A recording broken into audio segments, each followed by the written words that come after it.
Welcome to the first 40 Sports Show with the Goon Squad. It's Puma, Icewater, and Black Thor.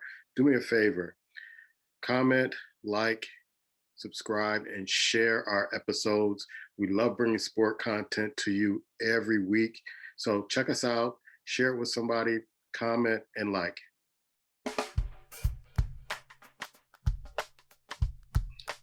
Welcome to the first 40 Sports Show with the Goon Squad. It's Icewater and yours truly, Puma. We're going to get right to the headlines.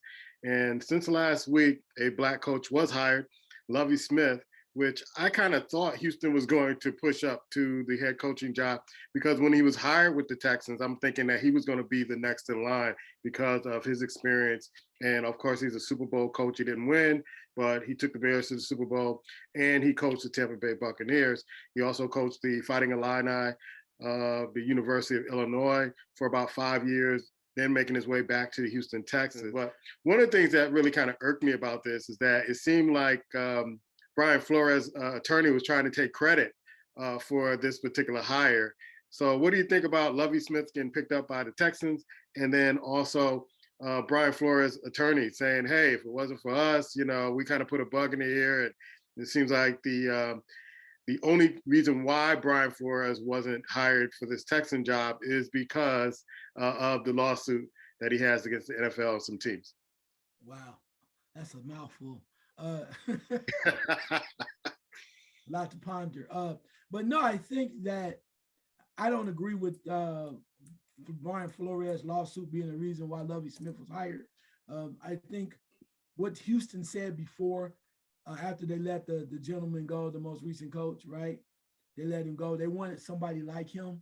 They wanted a kind of no nonsense, sound on the ground type dude, kind of X's and O's guys, kind of old school. But they wanted somebody they thought they could actually relate to the players and then also get the ball moving, if you will, right? They wanted to see the energy he was bringing to the locker room, if you will, on the field. So I'm a little surprised by Lovie Smith, but I'm not. Because I think Lovie Smith is technically, to me, a safe pick for them right now, right? Yeah, he's played, he's been there, done that. He's won a few games, right? So it's not like he doesn't have the experience. And if the defense has responded or anybody responds to him at all, he's a safe pick. So they can do that for another year till they decide what they're going to do with Deshaun Watson or whatever like that. He's safe because he does have head coaching experience. I think that was a big thing for them. Some of the other people they were looking at, they didn't have the head coaching experience.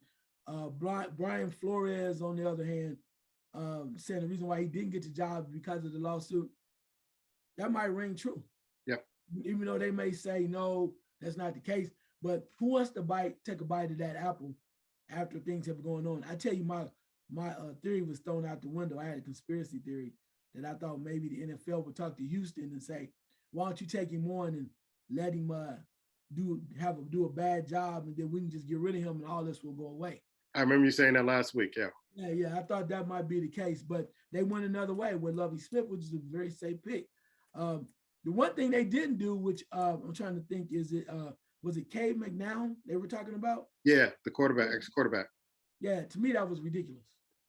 I mean, if you're going to do, as much as I may think there's some other candidates like Eric Bieniemy, and some others that are more soundly fit, would be a better, refreshing fit for Houston. The Lovie Smith pick, I understand it. And the way that they do business, the way they've been doing business for the last year, it's a safe pick. So with that being said, I get it. It's not exciting. It's not going to knock anybody down. But you have to give him credit because Lovie Smith has won a few ball games. Yeah. I mean, when the Bears released him, I think he had a 10-6 record. Yeah. So you had to ask yourself, I mean, he won a few games in Illinois. It's not super sexy. You don't go, ooh, Lovie Smith is going to change the world. No, right. But you go, we respect Lovie. Lovie's been around. Lovie knows the game. And if Lovie gets some decent coordinators or some assistants, maybe Lovie can make some things happen. I don't know what that is, but I think that they could be decent. And right now, until this Deshaun Watson stuff is cleared up, a lot of things are still on the table for them. They're trying to clean up the franchise and get a hold of what they're doing. Maybe this is the way to go because it's, again, safe. Yeah. And there, I mean, I guess all the coaches or almost all the coaching jobs are absorbed right now. So, like I said, Roger Goodell was on TV today saying that the NFL didn't handle it that well and that they've fallen short. But that's the same thing he says every year. So it was almost like they replayed the press conference from last year and ahead of this Super Bowl. But we're going to talk about the Super Bowl a little bit later. But during the all pro game or all pro weekend, Alvin Kamara gets arrested for a battery charge in Las Vegas, and it could be looking bad for your boy. Because I guess the only person that I think he recognized was Alvin Kamara, and I think he hit him 18 times or punched him 18 times. He was kicked while he was down on the ground. He said about 16 times. And the videotape that the police have, the surveillance tape, really confirmed what the victim of this particular crime or assault is saying. So I think Alvin Kamara might have played his last game in the NFL, bro, according to this story. Yeah, I'm not saying that he didn't do it, right? I'm not saying that I agree with anything that he should get a pass at all, but I'm gonna wait and see because we've seen a lot of people do different things, and I think the one thing that this man is definitely going to get is he's going to get a payday for sure. As far as the arrest charges and assault charges, they'll try to come up with it, but I think there are a number of people involved too.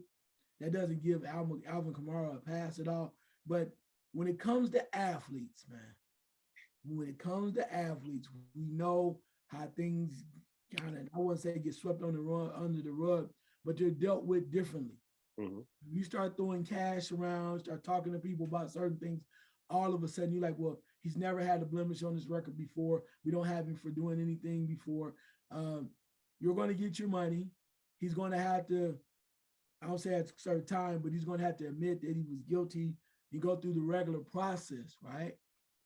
But at the same time, the NFL has had a number of people that have done crazy things and they've been allowed to play. So anything short of sometimes murder and definitely abusing women is major. We look, I think about, I heard something about Ray Rice. You reminded me about that the other day. Yeah, I thought about that when this story came out also. Yeah, but this is, I mean, you see guys like Tariq Hill and, not Tariq Hill and some other guys, and the gentleman from, not Tariq Hill, but the guy that used to be with them and is with Cleveland now, the running back, Hunt. Yeah. So we seen some stuff too, and this is supposedly a lot more serious. Yeah. But I'm gonna let the decision come from the NFL and from the courts to see how it plays out. I think they do have all the evidence in the world, but I'm gonna say this: allegedly, they supposedly had all the evidence they needed to when Ray Rice was involved in, not Ray Rice, but Ray Lewis was involved in that situation in Atlanta, and he walked away scot-free. So before we put a cap on Kamara's NFL career, I want to see how it plays out. Yeah, you do. Money does talk. And one of the things that surprised me about this is that most of these athletes roll with entourages. And those entourages are supposed to kind of be the buffer between you and some of the public. And I don't watch the show very often, but I was watching Skip and Bayless and Shannon Sharp and how they responded to this particular incident. Shannon Sharp made some great points about how your boys are supposed to be protecting you from this, or even Skip said having private parties. But the thing of having private parties, you can't show off your bling and all that other stuff. So that's what you want to be out and about with the people. And so, but if you have an entourage, I mean, this is for future athletes or athletes who are going to get in that money and get in that limelight. This is what your boys, this is what this entourage is for, getting you out of situations like this, or really kind of setting the stage where situations don't blow up like this. And I don't see that very often. It's like you roll around with your boys in the hood and they're still doing the same things they were doing in the hood. But when you're an athlete, it could cost you your career or lots of money, or it could tarnish your reputation with the team and that particular fan base. So you got to be more careful with this. I mean, I think you hit that right on the point, right on the head. And I just want to say that, there's a time when Chris Carter caught heat for telling the truth about an entourage. Remember, he's telling you that, if you with your boys, and he told the young guys that in that meeting in the NFL, and Yeah. they came down on him. He said, if your boy is supposed to take care of you. Yep. It's not supposed to be you taking the charge. And people came down. You shouldn't be saying that. He should have said it at the barbershop or did it offline. But truth be told, as you just said, most people that know about these entourages know that's what you guys supposed to do. You got a superstar in front of you, and you know what's going on. If somebody's going to beat somebody down, you push him back. Even if he gets a lick in or kick somebody, you don't let him repeatedly start just banging people around. One, because, and people may not like what I'm going to say, but it's the truth. You from around the neighborhood, you protect the money, bro. Yeah. Always do. Unless he's a clown and he's just totally out of control, trying to do some very serious harm to women and stuff like that, there's a code. And the code runs like this: protect the guy that is not smart enough or not does not use the best judgment from himself. Because that affects him, that affects you, because he's usually taking care of you, right? He's paying the bills, he's flying you out to the off-season trips and whatnot. So you, as a person of interest, person that really is supposed to be watching out for your interest, which is that money, you're supposed to jump in there and go, nah, man, we got this. And that means somebody take a beat down. That might mean you might take a charge. That might sound cynical and stupid to some people, but that's real talk. That's the reality of the situation right there. It is. Yeah. With that being said, so I was surprised by that. And it's not that big a deal, because if the guy knew who he was and he came for him, okay, push him back. It's enough for y'all. I wonder how many people were in the entourage. If it's more than 5, what are you doing? You don't even let him get close to that guy. Yeah. It's not even a confrontation, because he's a fan, whoever he is, and he's definitely probably not bigger than any of those guys. So you snuff that out without your guy risking getting in trouble like he's in right now. Yeah, because I was listening to Shannon, and he was saying that he was somewhere with Ray Lewis and some of the other folks. And when somebody said, hey, it's Ray Lewis, somebody yelled out, F Ray Lewis. And he's like, okay, we got to get out this situation, because this is going to be a problem if we let it escalate. And that's where I think an entourage is best suited. It's like, when you think things are going to escalate, hey, let's get him out of here, get him away from the situation. I remember being in a football camp with some NFL players. Rodney Harrison was one of those guys. And when one of the coaches, who was the head of the camp, got into some sort of trouble, and we couldn't do the camp, it was like, get those guys out the way, because it wasn't them. They had nothing to do with it. It was this particular coach from this particular high school, and let's shut it down so it won't affect them. They don't have to answer questions to this. So as a team that was a team of coaches in this camp, we just, said, nope, they had nothing to do with them. They had nothing to do with the indiscretions of this particular coach. And so in order to kind of save face and kind of save everybody, let's cancel this right now. Let's put it down so that none of these guys are affected, because we don't want them answering these questions going into training camp, and that's going to be a distraction to them, and that may hurt us in the future. So you got to look out for the folks that hold the bag, so to speak. For sure, no doubt, man. I mean, that's so true that some people don't want to understand that, because they never had to deal with that. They don't know athletes like that. And I'm not saying that you should treat them like they're prima donnas, they're regular people. But on the truth be told, if you've ever been around that, the people that are in the know. Yeah. They know what it's about and what you're supposed to do, sometimes saving people from themselves. Yep, exactly. Super Bowl Sunday is coming up, bro, and I'm not making any predictions, but I sent you and Black a clip of an episode of The Simpsons. They seem to get predictions right. And so Homer Simpson, as far as I understand it, conspiracy theory, is a Bengals fan, and they had the game 34-31 Bengals. But one of the things that I see in this upcoming game is that Cincinnati, the offensive line, has been the Achilles heels of the Cincinnati Bengals, but however, they have been able to score points and win games.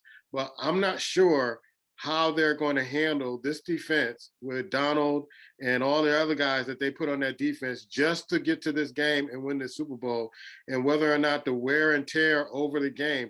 You can't allow him to get sacked 9 times in this particular game and expect to be upright. So I think that is going to be the key of the game. And I think how the LA quarterback is going to play. Is he going to freeze up? This is his first time in the Super Bowl, first time having success after leaving Detroit. So will he kind of, get kind of cold feet? And I want to see how Cincinnati's defense kind of responds. I'm looking forward to a good game. So I'm not going to predict who's going to win. But what are some of the things that you are looking for in this particular game? Well, I think there's pressures on both sides, right? Both sides. Because think about it from this standpoint, the Rams are playing literally at home. Right? Mm-hmm. They're playing at home in front of their folks to get sleep in your own bed. You, as you mentioned, you picked up Aaron Donald, right? You got Aaron Donald. You picked up from Denver, Von Miller, right? Yep. Von Miller. You got OBJ. You got Stafford. I mean, you got a lot of pieces. They went out and got and did what they did, and they're the favorite. Clearly, they're the favorite. And when you think about the defense, they should. A lot of people pointing that they should win. But my question about the Rams is, what defense is going to show up? Yeah. So for every time that we talk about the potential of Donald and the other players, you just ask yourself, what team is going to show up? Because they've had some great games, but then also some games where they give up a lot of points. Right. Think about it from the standpoint of prior to the previous game, San Francisco had beat them 6 straight times. Some of the gentlemen that are on there now were not on that roster then, but that still was this year. No, that was still this year. So I say I agree with you about Stafford. We'll have to see what he's going to do. We also have to see where that defense is going to really get after Burrow and do it and make that happen. And when you flip it on Cincinnati, I agree. They do have to protect Burrow. They got to make sure he's upright and not get sacked 9 times. But on the other part, Cincinnati has nothing to lose, bro. No, not at all. They are the underdogs. They know it. They've been the underdogs all year. We've been to the point where when they started talking about this season, they were talking about Cleveland may be a potential Super Bowl contender. Nobody ever said the Bengals, well, Joe Burrow's coming off an injury. He still got to get ready and whatnot. And then, of course, they sure in the hell wasn't giving Jamar Chase no chance. Mm-hmm. And when the Bengals drafted Jamar Chase, I thought to myself, I said, I think that's one of the smartest things they could have done, because you put a young quarterback with a target, at least for a year, that he's very comfortable with, and they have no film on, right? They have no film on him. So you're learning. Now, next year might be a totally different thing. He may not be blowing up. Maybe he was a one-hit wonder for this year, but you have no film on him except for LSU. So I think that Burrow's a gamer, man. He don't care. I mean, he's going to play the game. He's tough. And I think the team is buying into what he's selling. Team is all around him. They know he's a winner. Joe Mixon is ecstatic. A lot of guys are happy just to be there. And on defense, the Bengals defense, while it may not be the greatest defense, they made some smart moves in bringing in some veterans as well, right, collectively. And they have meshed together to do well. One of my favorites, former Buckeye, Von Bell, I am so happy for him. Von Bell's a good dude, man. Von Bell is he's down south, just a good dude. And he plays hard. He plays harder than most people. He's the type of guy, when he played for the Saints, playing cornerback and safety, he was like the second leading tackler on the whole freaking team. Right. He lays it out. In fact, he was the guy to get that last interception against Kansas City. You know, when they're trying to come back. Right. Trying to come back. The ball popped up in the air. He's the one that caught it. But there's a lot of pieces, and collectively, they're playing hard. No nonsense. They have nothing to lose. They've already exceeded any expectations that you could ever think about in Cincinnati. So with that being said, they got a little chip on their shoulder. If when you look at it on paper, normally you would just say easily the Rams are better suited. Everything's in their favor. But do not count the Bengals out, because we know how you get when you're playing at home. You're the favorite, and then you start looking around and they've scored a touchdown or two. Things get tight. Yeah, then you start getting tight, and then at that point you're playing not to lose instead of playing to win. Bengals like, you know what? That's free will, bro. And that's what Joe Burrow, this last point. Joe Burrow said when they played Kansas City, they were down 17-3, 21-3. He said we went in the locker room, was like, So we down. We've been down all year. He said, well, let's play. Let's see what happens. They have no fear. It's like, even if they don't win, it's like, you didn't expect us to be here, did you? But we're here. So when you are playing in the game, they give yourself a chance to win. So, hey, I would love to see a team from Ohio finally win the Super Bowl. We got a lot of to do. Now, I'm not a fan of the Bengals. I'm not a big fan of the Bengals or the Browns, but we are overdue. We need this champion coming out of the state of Ohio. Ohio is a football state. So I kind of map the United States as basketball and football states. And so Ohio is one of those football states where a lot of professionals come from. A lot of players, college players go to. So it would be great. And then you have the Hall of Fame in Ohio. So yeah, it's only fitting. And let's keep it 100 though.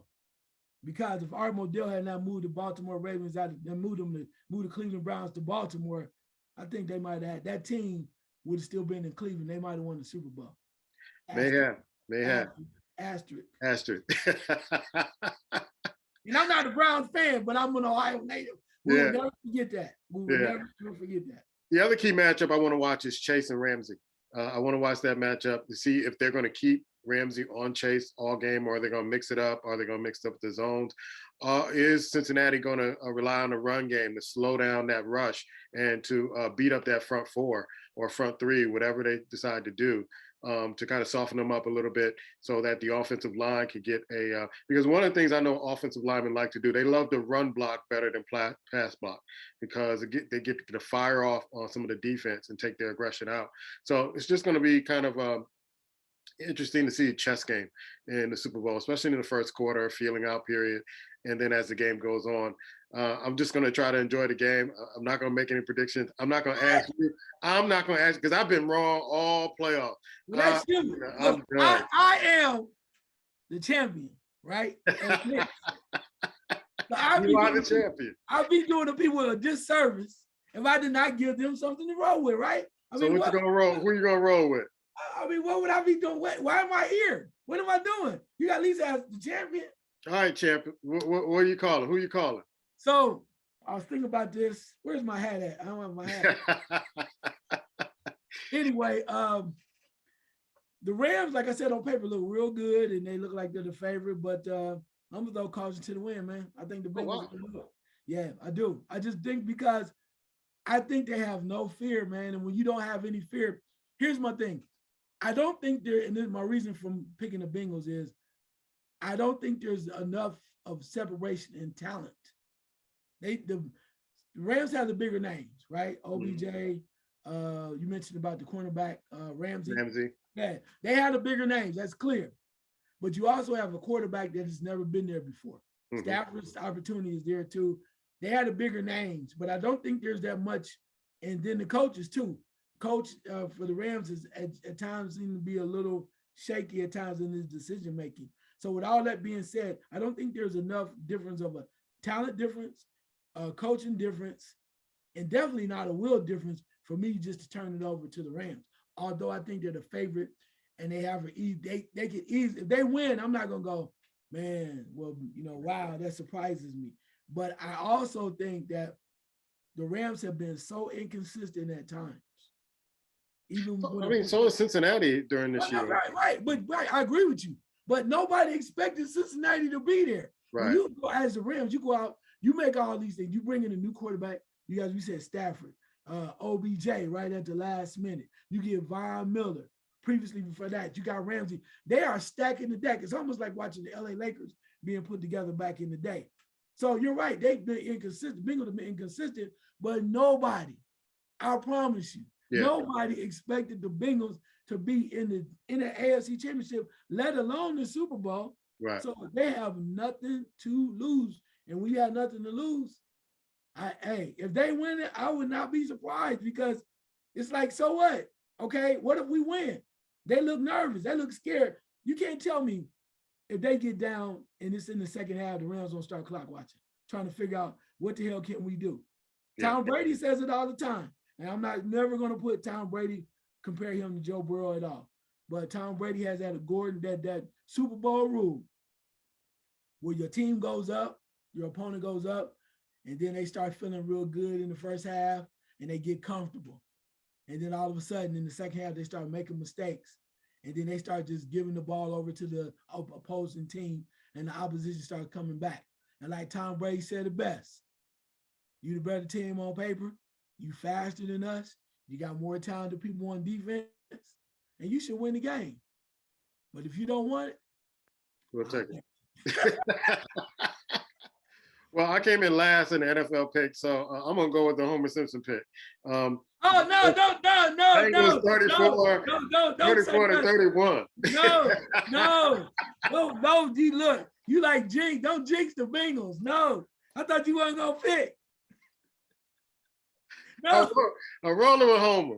No. You know, jinx the damn. Like I said, I'm just looking forward to a good. Yeah, leave it there. Don't make I'll leave it there. Yeah, don't make a pick. Well, if that happens, I'm putting that. I'm coming back next week. Like, man, Homer was right.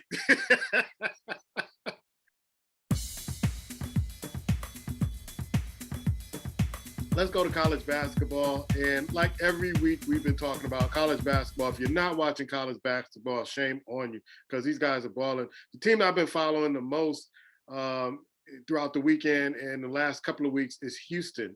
And they're playing SMU tonight.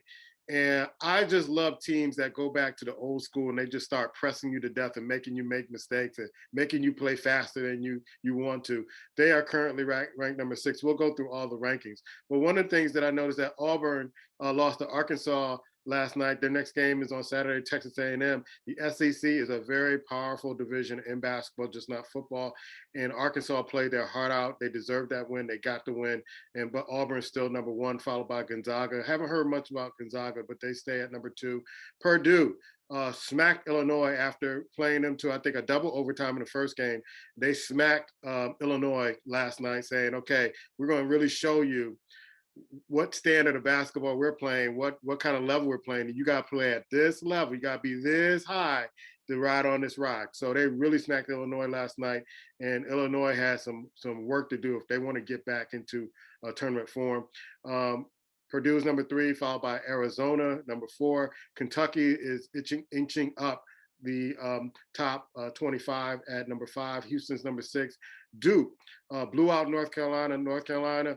Davis, you got to do something really quick, because there's one thing you can't do as a coach of Carolina: lose to Duke. And so you just lost to Duke, first rivalry game. And if you keep doing that, you're not going to be there long. But North Carolina is not a real good team. They need better recruitment on that team. They just don't have the horses. Duke is number 7. Kansas is number 8, followed by Texas Tech. Baylor falls 2 spots to number 10. Providence, number 11. UCLA, number 12. Illinois, number 13. Wisconsin, number 14. Villanova, they're playing tonight at Seton Hall. Seton Hall is up by 10 at the recording of this show. So they're 15. Ohio State, number 16. They're playing Rutgers right now. Michigan State falls 4 spots down to the 17th spot, followed by Marquette, Tennessee, Texas, USC at number 21. St. Mary's, you don't hear about them very often, but I always love watching the game between Gonzaga and St. Mary's in the same conference. Murray State, John Morant's old school, ranked 23. UConn ranked 24, and Xavier is ranked 25. What's your eye test, man, of college basketball? Yeah, I mean, you corrected me, because I thought that Illinois Purdue game was postponed, but I guess they played it out anyway, huh? Mm-hmm. You're absolutely right. So, yeah, Purdue is strong, man. They have a strong center. The only problem they have right now sometimes is you think to worry about them playing a little defense, but they're strong. Put it to Illinois. They're trying to show that Kofi Cockburn, you can't do it by yourself.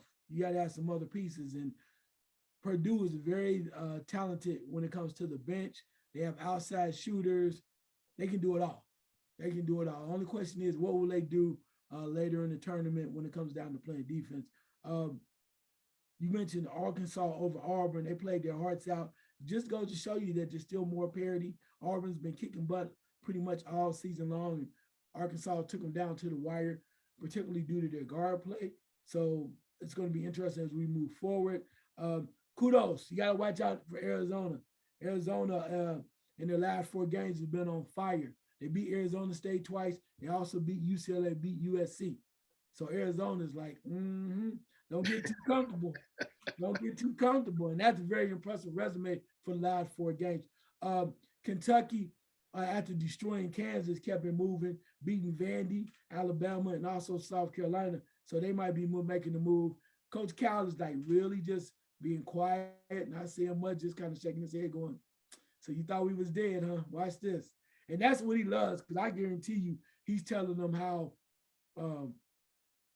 everyone is saying they're not any good this year. And if they do make the tournament, they're going to be looking at it as a dark horse coming through. And that's when they're going to try to turn on this charm. I finally have had a chance to really pay attention to one of your favorite teams, Houston. And I had to give it up to them. It's 20-2 right now. Mm-hmm. Really impressive, getting some things done. And what can you say about it? You mentioned about the game Saturday, coming up, but the game I want to see, even though it's shaky, I want to find a way to see if I can view this on the TV. On Saturday, they play Memphis. And I know Memphis has been up and down with Penny Hardaway, but Amani Bates is back.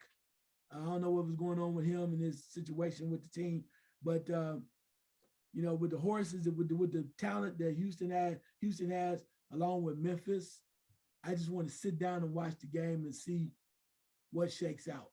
And not saying Houston can't win because they've been very consistent, but I think this is a test. When you have athletes playing against a team like that, you just never know what can happen. This is almost, to me, like a preview for what Houston can do in the tournament. And when you look at their schedule, you don't see any super big quality wins to jump out at you, right? Especially in the last 6 or 7 games. But this, to me, is a great challenge for them. We'll see how good they're going to step up on Saturday. Yeah, I've been trying to follow Memphis, and what I've learned from them is that they've suffered a lot of injuries. It just seems like everybody's not there to play, and they're kind of they're playing hurt. They're playing hurt, and they're having guys step up in the roles they're probably not ready for. And they were trying to get on Coach Penny Hardaway a few weeks ago, and he kind of let them know, like, hey, give me a break, and y'all don't test me because we're working and we're playing as hard as we can, and back off us because we got a lot of issues going on with this team, but once we get it together, watch out. So I'm looking forward to them getting healthier and making that run towards a tournament. But they're definitely a team that I think can be dangerous once they get healthy. And so, that Houston team, like I said, I didn't want to talk much about it. I'm glad Black ain't on the show tonight because he'll be watching this later. But I like those teams that like to press because that tells me that they're in shape and they create opportunities for offense. And if they don't get shots, things of that sort, they can create turnovers, they can turn you over, and they can use their defense as an offense. So I always like those teams like the Georgetowns back in the day that used to press, the Nolan Richardson teams of Arkansas, the 40 Minutes of Hell team. I always like those type of teams because those teams put so much pressure on you that they force you to play out of your comfort zone, and they just have you on the ropes at any time. I even like what North Carolina used to do where they had a golden rule. I don't even know if they do it now. I haven't seen it in a while, where if you get a ball in the corner, it's automatic trap. And so it wasn't kind of like a full court press, but it was trapping in certain areas of the court where they knew it was going to be difficult for you to pass out of, and it can create turnovers. So I like when teams kind of really focus on the defense to turn it into offense, turn it into fast break points. And Houston is one of those teams. They're even comparing Houston to Fly Slamma Jamma, who went 15-0 in their conference. And I think Houston is about to go either 9 or 10-0 in their conference. So they're making the comparisons. But I don't think a team will ever be as sweet as Drexler, Olajuwon, and all those guys that were playing back in the day. I don't think they'll ever be that sweet.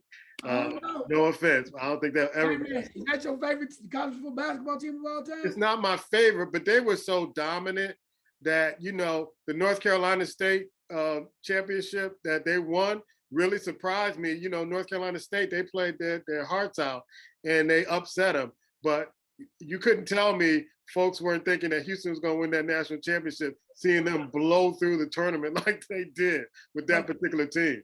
Like you said, that might be a conversation for another day, because for your five slam jam, I got one team I'm sitting there looking at right now that I'll be licking my chops. I wish they could play your five slam jam. You know who that Who's is? that? The UNLV Running Rebels, baby. Yeah, they were there. Yeah. You know They one were thing they they were didn't do? They played defense. yeah. I will give you that. I love that team. I love watching that team because they will play with you. They were And then, pressed, and then they had a thing that people don't understand. It's a trapping zone. It's called the amoeba defense. yeah, That was created by Jerry Tarkanian. And if you don't know what I'm talking about, you need to Google that and see what I'm talking about. They lived to play defense because their meal was that they had to play hard for defense, and their reward and dessert was offense. yep. That the team, when they beat Duke by 32, they came back the next year. We still trying to figure out, did somebody pay somebody or something, but they were so dominant during the regular season in that second year that it wasn't even funny. But yeah, they played defense, man, and they came out. I just love the intensity. I always said if I was good enough to play Division I basketball, two teams I would want to play for. I wanted to play for John Thompson back in the day with Georgetown, and I definitely want to play for. I'd have ran to Vegas. I'd have walked to Vegas to play for Hoya paranoia. Yeah. I'd have walked to Las Vegas to play for Tarkanian, man. Yeah. Running Rebels. So it's that mentality that our reward is offense. We play great defense. Our reward is offense. Yeah, it's beautiful, man. That was great basketball. I still have VHS tapes of them, bro. Real talk. I tend to go back to YouTube and watch some of those old games, man. It's almost like you're watching them all over again for the first time. And see, for me, with UNLV, it started back in the day when Reggie Theus played for UNLV. Yeah.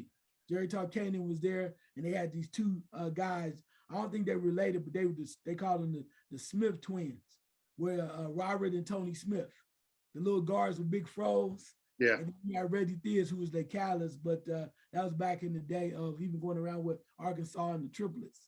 So that's when basketball was basketball, bro. That's when I first started getting into college basketball, and it was only on NBC, right? Unless you had an antenna, you might get a station out of Cincinnati. It was all fuzzy. You might get Butch Lee and those guys and Albert Guard. That's when basketball was basketball, like. Yeah, and the reception used to get clearer at night. Yeah. But you play all the games during the daytime, so you got to stand right there, put your head up, put one leg in the air.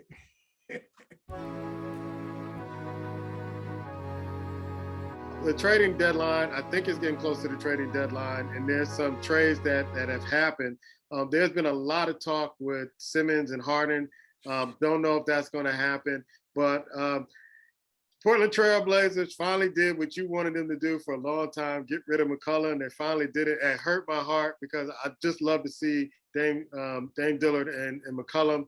I wanted to see them go farther, but the experiment is over for them. So they're getting some other players there. Sacramento seems to be, to me, we don't talk about Sacramento at all on this show. And it's not because we don't like Sacramento. It's just that that's the NBA graveyard. So when you get to Sacramento, nobody hears from you anymore.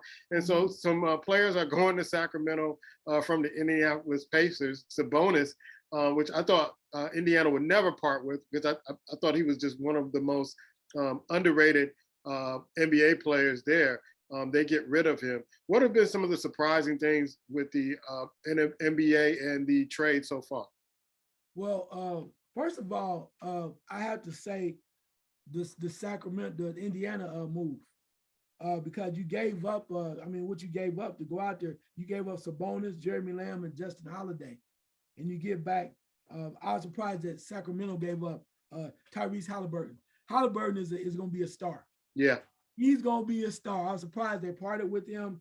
Then you give up Buddy Hield. I think he was the contract was kind of getting on their nerves. And then, of course, you send back Tristan Thompson back to the East. So, this is what it is. But I was surprised that Sacramento gave up Halliburton. I really was, because I thought at some point they would try to get rid of Marvin Bagley III. He still might be on his way out some way, but they made too much noise about him not playing and them not putting him in the lineup. I was surprised by that. And Portland surprised me. I'm going to tell you why. Portland surprised me. One, the first trade that they made, when they traded Norman Powell and Robert Covington. You gave Powell all that money when he came over, and now you just let him go. You let him go over to the Clippers, who with the injuries that they suffered, were really happy to receive some firepower, right? So you have Paul George out temporarily. It doesn't appear as Kawhi Leonard's coming back at all this year. So they're looking for some firepower. And the other part, the one part that really, two other things real quick that really blew me away was Portland gets rid of, they trade Powell and they trade Covington. Then you decide to trade McCollum. And I'm like, what are you doing? Yeah, yeah. And what if you're going to do that? And I'm not a general manager, but I watch a lot of basketball. Y'all can see. Anyway, but if you're going to trade McCollum, you get back Josh Hart, Thomas Satoransky, and Nickel Alexander Walker. My thing is this: what did you get back? What they got back was a lot of money to play with to bring in veteran players. Free agency. Right. Well, who's gonna want to come there now? You got rid of what you had. I said from the beginning, and everybody clowned me, thought I was being joke. You should have made the trade to Philadelphia. Get Simmons. You know, I mean, he's whatever. Simmons and somebody else and some picks. I would have made that trade. They goes, oh, nah, we can't include that. Well, I mean, what have you done now? Because now you have somebody, you're still going to be in the same boat, and you kept you kept Dame Lillard, and now he's looking around like, I thought y'all said y'all was going to build around me. You know, clean the clothes out. Who wants to come now? So I'm just surprised that they made the trade the way that they did and not bring in a guy like Simmons. They just kind of let McCollum go. And the other last trade that really surprised me was, and I know it shows now that Indiana's going in another direction. I can't believe they just let Karis LeVert go like that. That's who I was going to talk about after you finish. Yeah, that's going to be the big impact for Cleveland. Yeah, I think that's going to be that just put Cleveland in the number probably 5 or 4 spot. I mean high up there in the playoffs right there, because I can't believe that Indiana gave up him. Yeah, and I know that was kind of funky because he came in hurt, right? He was somewhat damaged goods, but he got healthy, and it just never really clicked for them. I get that, but then they were trying to figure out if they were going to clean house or make trades. They were trying to figure out, it was going to be one or the other. No one knew what it was. Was it going to be Sabonis or Miles Turner? It was back and forth. Finally, they said, let's get off Sabonis and let's roll with Turner. But LeVert was like, wait till you figure this all out, because I would love to see LeVert and Halliburton play together. Yeah. Oh my God, I thought that would have been awesome. And then you got the big fella too, a little bit more. Somebody can handle the point, run that thing. And maybe they thought LeVert was in the way, but you send him to Cleveland. He's from Cleveland. He's from Ohio. Yeah. He's coming home, and he loves to play for Cleveland. And now you have somebody legitimately that feels like they can make some things happen. Plus, two, depending on what you do for next year, what's going on, you still have Garland, you still have LeVert. You had the 2 young big fellas, right, in Mobley, and also Allen. And then also you have to decide what you're going to do with Sexton. Right. Maybe Sexton is, okay, I'm ready to go. Let's do something. Let's figure something out, because now we're a lot younger. Even if you decide to part with Sexton, you have a nice bargaining chip to bring somebody else to help them. I love this team right now. And what lets you know what's real about them, when Rajon Rondo comes in and goes, y'all, the hell with LA. I'll go to Cleveland. Yeah. When he says that, they got something going on over there. Yeah. One thing I think that this move is going to do with Cleveland is solidify them in that 4, maybe 3 spot. Chicago is at number 3 right now if the playoffs started today. But I think Chicago is going to kind of slide, because what I'm noticing about Chicago is that they beat the teams they're supposed to beat, but some of the big time teams in the NBA who have winning records, who have playoff power, and they can do some damage in the playoffs, they're not really playing really well. And of course, you got to get Ball back. I call it the 3-headed monster, DeRozan, Ball, and Levine. Ball is out for still a little bit, but I think once he gets back, I'm not sure if they're going to be able to contend. They play very hard, but I don't know if they're playoff ready to get to really deep in the playoffs, get to the conference finals, things of that sort. So with this move by Cleveland, who is in that number 4 spot over Philadelphia, maybe about a game ahead of Philadelphia going into the All-Star break, I think this solidifies Cleveland right in that 4-3 spot. With where you have Milwaukee at number 2 and Miami at number 1. I think they're going to be tug of war in that up until the last week of the season, because I don't think Milwaukee's going to relent that particular position. They were playing it cool all year. Everybody thought they were. I know they were on a honeymoon for part of that year, but they've been 8-2 in their last 10, and they're making their move right now, right before the All-Star break. So we go to the Eastern Conference.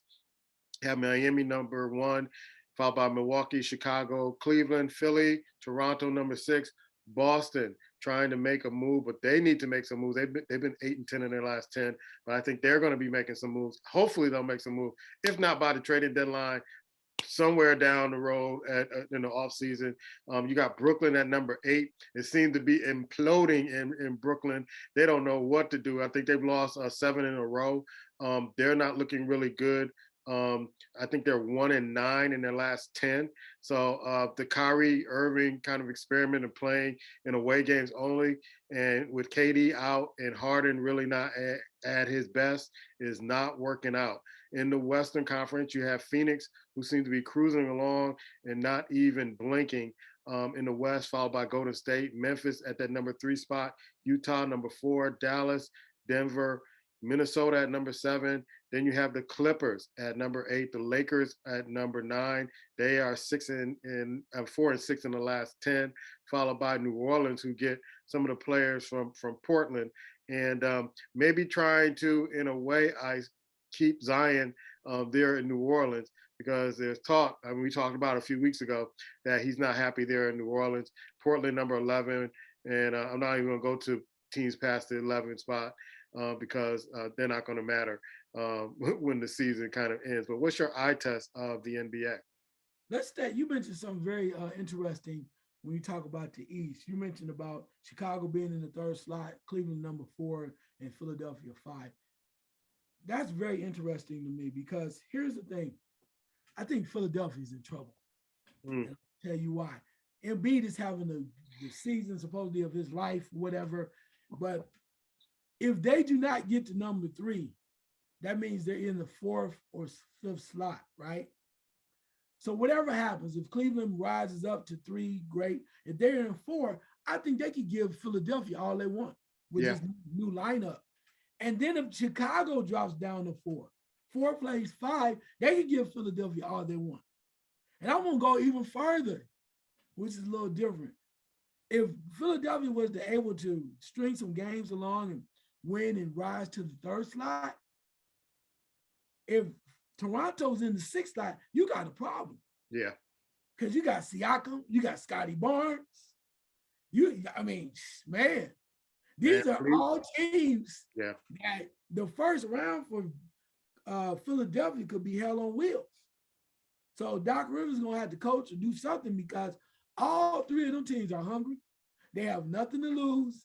And if you don't make a move, it doesn't appear like you're going to make a move, even though you're making noise about James Harden going to want to go and leave. And that's funny as hell to me, because you even had 2 ESPN correspondents going at each other. One said, I know they're talking about the deal. The other was like, no, the hell they not. And then Steve, Nash came out and said, we're not trading him. I don't care how mad he get or whatever. But when you have 2 correspondents on a major network arguing about what's going on, it makes you shake your head. Like, one guy's like, no, the hell they're not. You need to go do your homework. But I'm interested there too. But Milwaukee could probably move up to 1. And we don't know what's going on with KD. What you could see, though, which would be kind of interesting, and I know they've been not tanking, but they've been losing a lot of games. But wouldn't it be crazy if you saw the series, the first round, Milwaukee's in number 1 slot and the number 8 slot is Brooklyn? Yeah, that'd be really interesting. Everybody healthy? Oh, my God. Yeah, rematch of last year. Yeah. Everybody healthy? That would be interesting. But, a lot's going on there, too. The West, my only concern about Phoenix, I like what they're doing. I just don't know. I've never been a huge proponent of the regular season wins. Yeah. You start coasting, feeling good. How many times have we heard the number 1 seed gets the home court advantage? They feeling real good, play well all season, and then it gets to the point in the postseason, they just falter. I mean, we talked about Cleveland doing that before, some other teams doing that. It's hard to hold that number one spot. And what you need to pay attention to is in that second slot is Golden State. They're only 3 games back. And they still don't have Wiseman. Draymond Green's still out. When those guys come, they do come and play later in the year, I think it's going to be trouble for a lot of people. I'm surprised by Memphis being at in the 3rd slot, but I'm not really sure how that works out. If Jamal Murray ever comes back, if you saw Memphis at 3 and then Denver at number 6 with Jamal Murray, I'd love to see that series. With Jamal Murray back versus Memphis, and this is the same Denver team that went to Milwaukee and beat them by 36. Yeah. So the Joker at any time can do what he does, and it's going to be interesting there. Dallas is playing a lot better. Minnesota, Edwards is playing real well. And the big fella in the middle, playing Towns and Russell. So I like them. Clippers is just trying to hang on, man. So I love them or hate them. I think it was a smart move. They literally got Powell and Covington for nothing. Powell's coming out automatic. Somebody already paying him. He dropped 31 night, so he's ready to play. And then if you do get Paul George back, it's going to be a matter of time. You might see something different from them, but it's very interesting right now with all these shakeups. Trade deadline is not over yet, but I don't know. I don't think anybody's safe. LeBron James came out and said, we ain't got a shot in hell. Well, this is his fault.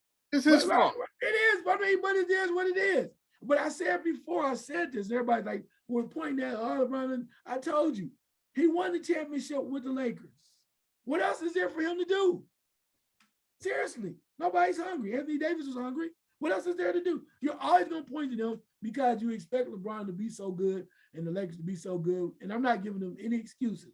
But I'm saying, I said this from football or any level, when you win a title, you're not hungry like you were before. I want to watch the same thing with Milwaukee. Milwaukee's won now. Is Milwaukee going to come across? I mean, they'll take it if somebody gives it to them. But you get a team like, let's say something comes up where it's Milwaukee versus Golden State in the finals. Who's hungrier? Golden State's going to do everything they can to come. The team that's hungrier, you often, if they have if there's the balance in talent is not so much a big difference, they're coming. So I always like the underdog in these situations. Yeah. 2 things. Please, Nick, don't do nothing stupid and grab Westbrook. Please don't do that. Please don't do this. Is something that the Knicks would do. Don't do that. Don't give up Randall and don't get Westbrook. Please. Westbrook is we said that during that trade that Westbrook, we were wondering how this was we kind of knew how it was gonna end up. You got 2 alpha dogs who want the ball, and late in the game, who's gonna get the ball? LeBron, not Westbrook. And that's not a position he likes to be in. And I hear from some of the reports I've been reading, they are trying to figure out what they need to do to get rid of this dude because it's not working. The other thing with Phoenix, one of the things I like with them is the role players are playing really much better this year. One of the things that we always wondered about with Phoenix is that Booker, you can't really suppress Booker. And so when CP3 came, it kind of suppressed him because he didn't have the ball. But one of the things I'm noticing about Phoenix is that they let Booker eat early. In the first quarter, he's averaging almost 9 points in the first quarter of every game, which leads me to believe that the coach there is saying, hey, you eat so everybody else can eat. Everybody else can get, a little something. And so you see Bridges coming along. You see Biombo coming along. You see Crowder, he's eating well, and CP3 also. And then, of course, the big guy in the middle, Big Daddy Ayton, is eating too. So that's one of the things that I saw Monty do, Coach Monty do, is like, we're going to let you eat so that you can set the tone and you can, help serve the other folks when the game goes along, because everybody's going to be, and I saw that in the Bulls game, and I saw that in many games where Booker is given the ball and he's allowed to eat, to get his rhythm, to get, because he's the best, to me, he's the best player on that team. So let him eat. Yeah, I mean, that's very similar to what Brooklyn was doing early when they were all healthy with Kyrie Irving. Mm-hmm. Letting him go off first, and then, because what Durant is capable of, but they were letting him kind of set the tone and then getting everybody else involved. So it's a brilliant strategy if you have the right pieces to do it. Because we know automatically some people are just on fire and they come out on fire, and then the rest of the team kind of follows suit as long as they don't get caught up in being selfish. And guys like that don't need to be selfish. And the one thing CP3 did is help Ayton come along too. Yeah. Because as great as Booker was, he never was going to be the type of player that kind of, not so much enforce his will, but have an influence on the big guy by feeding him and telling him, hey, we need you to kind of push along and develop. In order for us to try to get close to winning the title, we're going to need your contribution. Your first question. Do you think that Brian Flores, the ostracized Brian Flores temporarily will ever coach again in the NFL? No, not in the NFL. Not in the NFL. We said this on a Black show on Sunday night when Black Men Talk, that I felt that, and he said it more elegantly than I said it, is that this is the right message, but the wrong messenger for this. And so I think he's going to get passed over a lot. And I don't think it's just because he got the lawsuit. I think that's a big reason, but not only. I didn't think he was much of a coach. And I will go out on the record and say that. I don't think he was a good leader of men. And so I saw that coming in. Of course, I'm going to root for my brothers that get jobs in the NFL and all that stuff. But what I saw of him is that he is not a good leader of men, and that he makes bad decisions. And then he lets things kind of boil over, and then he wants to deal with them when it's kind of too late to deal with it at certain times. So I don't know if other teams are seeing that. If it was about race, then Lovey wouldn't be the head coach of the Texans. And so we talk about this all the time, but I think Brian Flores, it's an old song by B.B. King. You made your move too soon. I think he made his move too soon. And now he's suffering the repercussions of it, because we say it all the time. You can't sue your boss and expect to get a job. You just can't. And the owners don't want any parts of it. So I'm not even saying maybe down the road when things kind of subside and all that, they'll let him back in.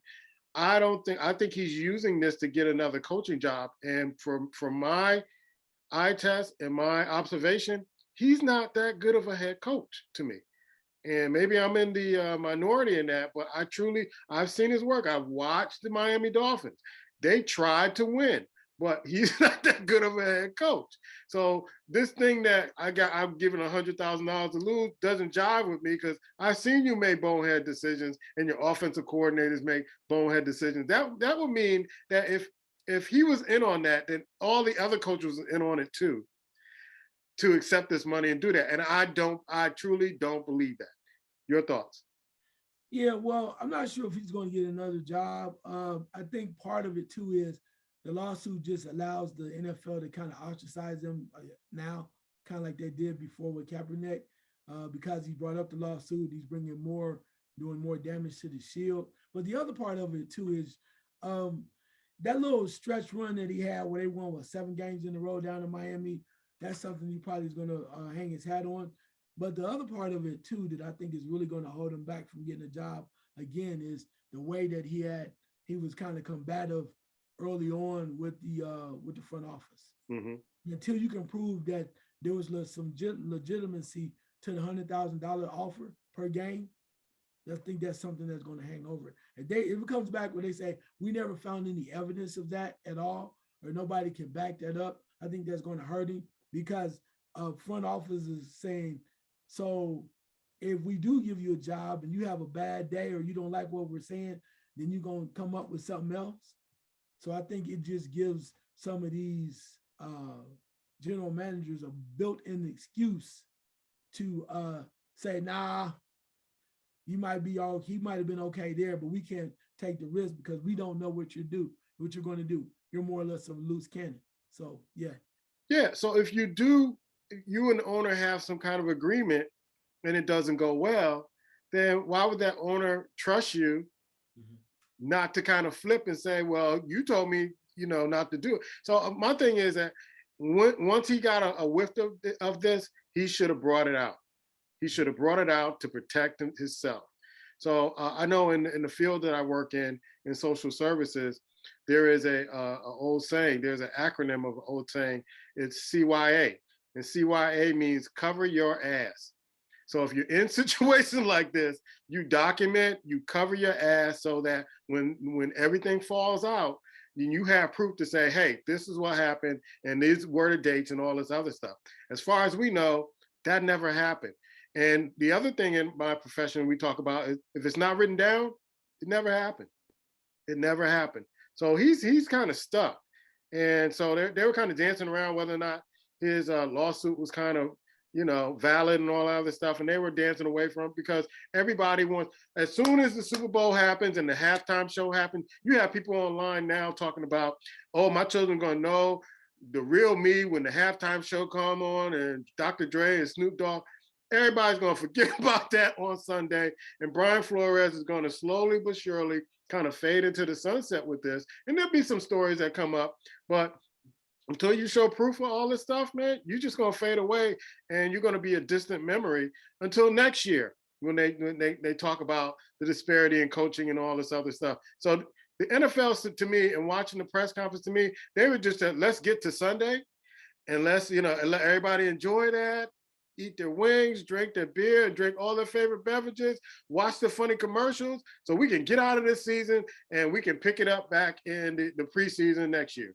That's all they're trying to get to, and that's all I saw today with Roger Goodell with damage control. It was just the same thing warmed over. He what I could say about him, he's a great PR man for the NFL. He is in the right spot. The NFL owners pick the right one to put in front because he's looking all something like, yeah, we dropped the ball again, blah blah blah blah. And I'm sitting here with the world's smallest violin.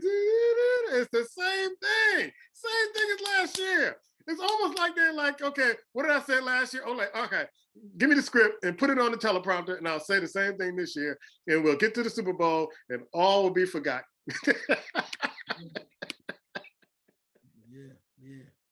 The NFL, ooh, y'all some sneaky. They are. So my thing too is, with that being said, I mean, we had a lot of people, you included, you was talking about how we boycotting the season. You ain't heard no damn body talking about they boycotting the Super Bowl. Nobody. Ain't Nobody. They boycotting Spotify and every damn thing. You ain't heard nobody talking about, I ain't watching the damn Super Bowl. That's the halftime show.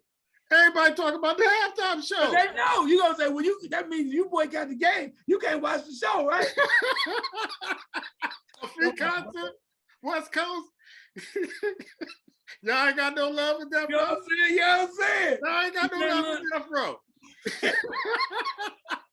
Dude, like my man said, look, he said, I started this shit. That's how you treat me. You know what I'm saying? You ain't got no love for Death Row with Kendrick Lamar and Mary J. Are you kidding? You not gonna watch Mary dance? You ain't gonna watch Mary dance. And Eminem, boy, they knew what they was doing. You see those commercials, boy? They coming like this. I dare you not to watch. They're gonna be talking about that shit for the next month. Did you see that show? Oh my God. Yeah.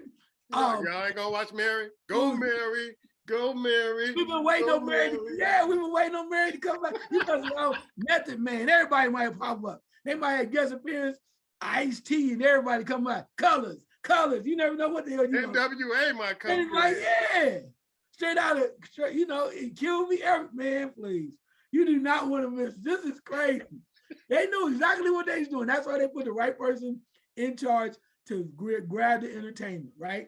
It's almost as if whatever happened before it didn't happen. Oh, well, we need a killer lineup now, bro. You're like, man, I got you. We going to West Coast, going to LA. Y'all gonna change it. Y'all send to Dallas. Don't send it to Dallas. He said, keep it in LA. I got you. Dude said, I'm about to blow this up.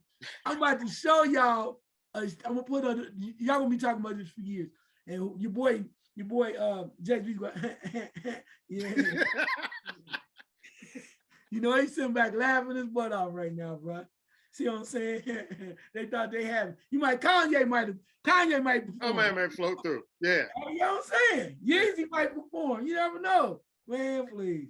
So my quick question is, have you heard anything about Scottie Pippen's book? I know he was supposed to come out with a book. Have you heard anything? Because we've been hearing about Scottie Pippen talk about he was a better player than Michael Jordan. But it's part of my last second shot that I'm gonna reveal something I saw on YouTube not too long ago. But have you heard anything about Scottie Pippen and his book and all the other noise he was trying to kick up before this year came in? I think he had a nice little run with it right after Jordan's documentary came out, and people was really entertaining him also. But I think it's kind of falling on deaf ears now because it sounds like it's sour grapes. In fact, I think what I want to do, because I don't really read a lot of books, I think I'm gonna go to the library, grab it, and just see if I can get through it to see what he's saying. Just kind of give him the benefit of the doubt. Because if it's a good book, I'll go through it, right? Certain things you missed that are gems, like $40 million slave, certain things you just got to look at and pick up. But I want to see what his perspective is on that. But no, I have not heard anything about it. Then, but for a lot of people, it sounds like sour grapes. Now all of a sudden you say you better than Jordan, and Jordan treated you bad, and the Bulls treated you bad. It's like, but damn, Scotty, whose fault is that, or is that yours? Yeah, we have to be careful selling out, and we can't sell out. If you're really true to the game, you don't sell out, and that's what Scottie Pippen did. He just sold out to try to sell some books. I mean, maybe he's having some financial issues, whatever. I know he has the liquor company that he's working with. I don't know how well that's doing, but basically what he did was sold out and kind of try to make a controversy out of this to sell books. And as far as I know, it's not on the New York bestsellers list. Nobody's ever talked about it. They talked about it before when it was about to come out, but as of late last year, you heard nothing about it. So be careful how you do it. If you're going to sell out, make sure that you're going to get something for selling out. But I would recommend, if you are African American male or female, do not sell out just to make some money, because now you're going to look like Scottie Pippen, boo boo the fool with this. Last second shot, Ice. Yeah, I've been kind of contemplating which way I wanted to go, but there's only one way to go. Now that the coaches, NFL coaches, openings have been locked and secured, everybody has a coach now. I'm just kind of puzzled and I'm trying to figure this out. Eric Bieniemy is still an offensive coordinator. I think he's a free agent, so he can clearly go back to Kansas City if they'll have him. But he went to New Orleans and he interviewed for 8 hours. He spent 8 hours with them. And then they went ahead and they went with the madness that they already knew. I think it's Dennis Allen, which is the defensive coordinator. They went with him.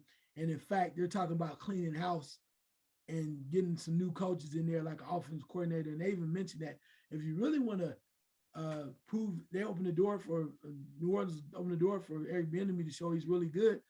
Why don't you come and be the offensive coordinator for New Orleans? Like, really? I think that's what teams are doing to him.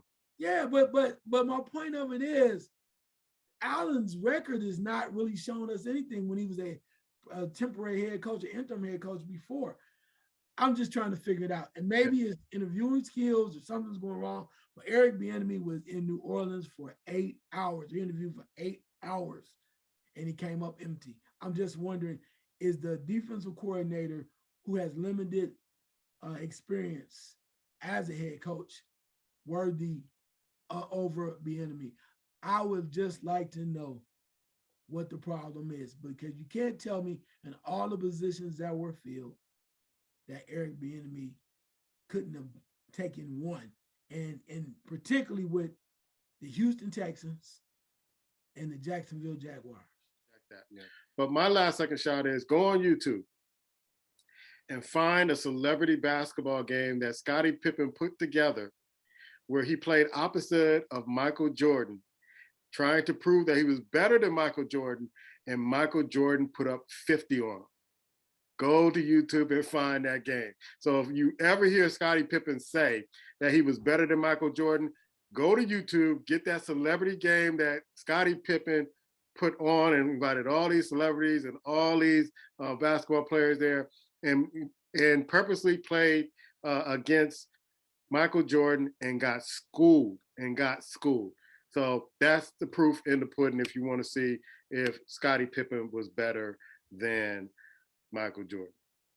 That's our show. Stay tuned for the fight game. It was a pretty interesting weekend in fights.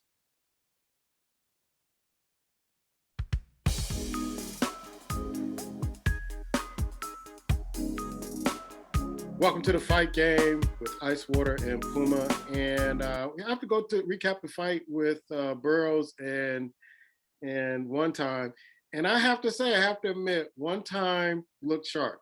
He looked sharp, and I don't know if it was Burroughs, he wasn't up to the task, or if One Time, it didn't seem like he had any rust at all. He seemed very focused. He kind of looked like Pacquiao. He shaved off his head. He kind of looked like a mixture of Pacquiao and Roberto Duran. I was watching him. And so, what are your thoughts on the fight? Yeah, I think it was solid performance by Keith Thurman. We were wondering what he was going to do after an absence of 2.5 years. Barrios was a tough contender, moving up first fight at 147. But Thurman did what he's supposed to do. Still working on some kinks in the armor, particularly getting hit by body shots. He has this thing they say he does where he gets tired, and in order to give himself more time to breathe, he'll take his mouthpiece out, and then he'll hold it for a minute, or he'll discard it so he can breathe a little bit more. And that happened before. He's done it for the last couple of fights. Sean Porter pointed it out when he was doing the analysis. But overall, Keith Thurman looked very impressive. Barrios is young. He comes up playing. He's really hard, trying to get it done. He refused to fall. I do think it's interesting, though, that at a lighter weight, Tank Davis was able to put him away, and Keith Thurman wasn't. I think that says a lot about the power of Tank Davis. So no disrespect to Thurman, but says a lot about Tank Davis. But Barrios gave you all that he had. He came out, fought hard, Aztec warrior. He never quit, and he kept coming back. But Thurman was very impressive. So with all that in mind, we'll have to see what the next step is. Looked very good coming back. Was a little older, a little slower, may not be the same guy, but he had moments. And he had enough moments for him to be considered still one of the best in the world.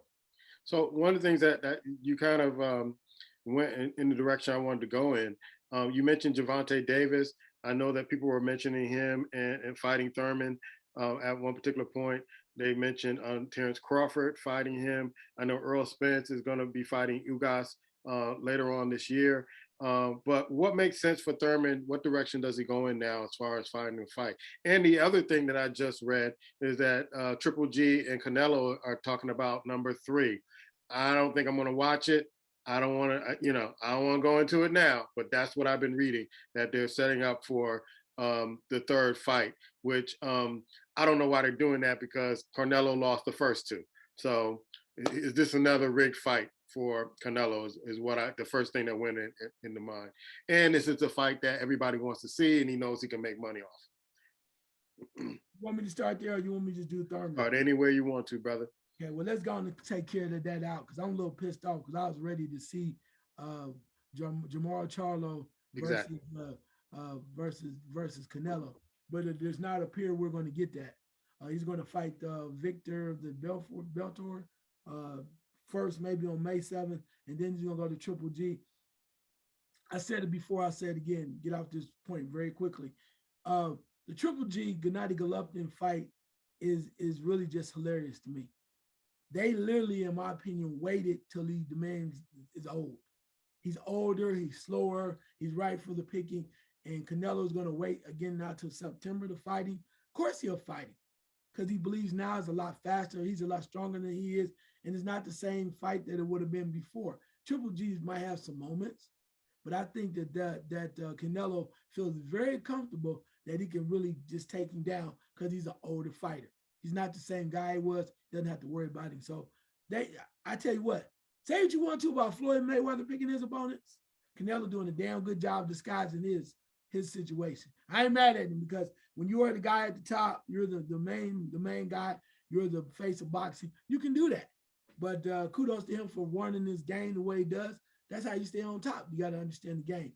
The Thurman situation, where does he go next? And this could be thought coming out, he was all pumped up saying, oh, if I win this fight, I come back strong and I look good. Give me 8 months, Terrence Crawford, and I'll fight you. I'll fight you. I'm ready to take your title. Then all of a sudden we saw that turn that turn like on the expressway, turning on the boulevard. But now all of a sudden it appears as if Keith Thurman is saying, Now maybe I'll just kind of wait and fight the winner of Ugas And Spence. and Spence. Yeah, I'll just wait that out because I really wanted to fight Spence anyway, and I wanted that title. When in actuality, you leave Terrence Crawford on the outside looking in because he's a free agent now. He's not signed with anyone.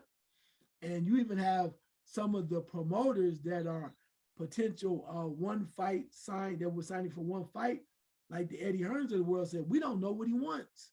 Mm. He might want too much money. We're not sure we can satisfy him. So based on the experience with Bob Arum and whatever some scuttlebutt may be, some people may be going like, we don't know what to do with Terrence Crawford.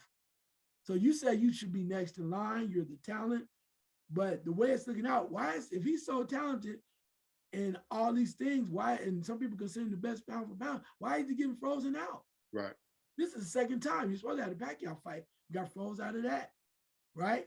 And then now you're supposed to be fighting Spence or somebody at Ugas. You're getting frozen out of that. So his management, the other thing too is, and he can do what he wants to because he's a free agent. But the part that you have to ask yourself is, if you really want the Spence fight, if I was him for one fight, I'd sign with PBC. Yeah. You want it? Hey, I'm here. I told y'all, I'm tired of the okie doke and y'all pulling this stuff. I'm telling you, I will sign with PBC. I put it on the line. And y'all can say, if y'all can give me 70-30, I don't give a damn. I want that fight. I'm going to show all y'all I'm the best. So I tell you what, I'm going to put it on the line. Spence win. I want that fight. I'm going to sign with PBC for one fight. That's the fight I want. Y'all give me the money y'all I want, all y'all want to, because I'm taking them belts. But we haven't heard nothing about that. All we're seeing now is he might move up. And then, of course, which makes sense, the one thing he doesn't want to do is jump into the Lions den with a younger fighter. That might be a problem and might get in the way of him bouncing up and maybe getting the fight if he does finally get the reality of fighting the champion. So a lot of people were saying, Terrence Crawford, why not fight Boots Ennis? And you're like, well, no. Because Boots Ennis is saying, I'll fight anybody. But does Terrence Crawford want to take that chance? Because a loss means you're always back, not to zero, but you've fallen down the top board. You're not as important as you were. So he's waiting and waiting and waiting. Again, that's my last point on this particular fight is the fact that, remember, I said this to you guys before, the fight that literally made him more legit, I'm talking about Crawford, is when he fought Sean Porter. Mm-hmm. When he's the only dude to knock out Sean Porter. But he didn't want that fight. He didn't want that fight. It was WBO that made him fight Porter as the mandatory. I said that before. If you want to fight somebody with legitimacy that Spence had fought, knock him out, and that make you legit. But he never wanted that fight. He was forced to take that fight. But it was the best thing that ever happened to him. But now again, he's on the outside looking in. And you're supposed to be the number one pound for pound fighter, and you're on the outside looking in? What kind of sense does that make? Yeah. Well, other fights that happened over the weekend, Luis Santa Cruz won his fight against Carbajal. Santa Maria won against Ramos. Neri won against Castro. That seemed to be a really close fight. Split decision. So there was some interesting fights happening. Any one of those fights you want to kind of talk about? Yeah, real quick. Leo Santa Cruz. Okay, I wanted to see what was going on there. You fought a young Carbajal, like a second or third generation Carbajal from old uncle Michael Carbajal, Olympic champion. So I wanted to see what was going to happen there. The last time we saw Leo Santa Cruz is when he got knocked out in the 6th round by Tank Davis. Yeah. A fight that Leo Santa Cruz, in many's eyes, many people thought he was winning. He was outpointing Davis and whatnot, and he got a little careless and got dropped in the 6th round. And it's been a while since he fought. So to see him back in action against a very game Carbajal, who's just young, was good to see. And he wasn't running from anything. He was putting his punches together. And I think the one thing that Leo Santa Cruz has shown you is that he knows where he belongs now. Don't be running up to 135 and trying to get to 140, trying to prove you a man, all that stuff. Stay your behind at 130 or 126 where you're comfortable. You're still a champion. You're one of the best, one of the greatest perhaps of all time. Stay in your lane. I think he realizes that. He tried to go up and try to be a hero. Didn't work out for him. I don't think you're going to see him bounced around much. So with that being said, I think he's feeling really good about his fight. He should because of his performance. But I think part of it is now realizing that, yeah, we're in a good place now, but you can give him $1 million and a bunch of money. I'm not going to 135 or more, man. I'm not going up there because his things are just, guys are just stronger, bigger, and punch harder up there. And it just does not serve his purpose of being an icon well. Yeah, it was a unanimous decision. All the judges scoring 100 to 90. One of the judges that I hear every now and then in fights is Tim Cheatham. I don't know what he looks like, but that is a real bad name to be a judge, Tim Cheatham. And I know he did the split decision fight with Neri and Castro. He was the only one who gave the fight to the advantage to Castro. So change your name, Tim Cheatham. That doesn't sound good when it comes to the fight game.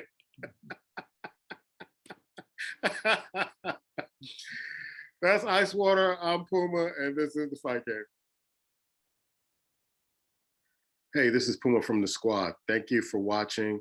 Please comment, like, subscribe, and share our content with other folks who love sports. Peace.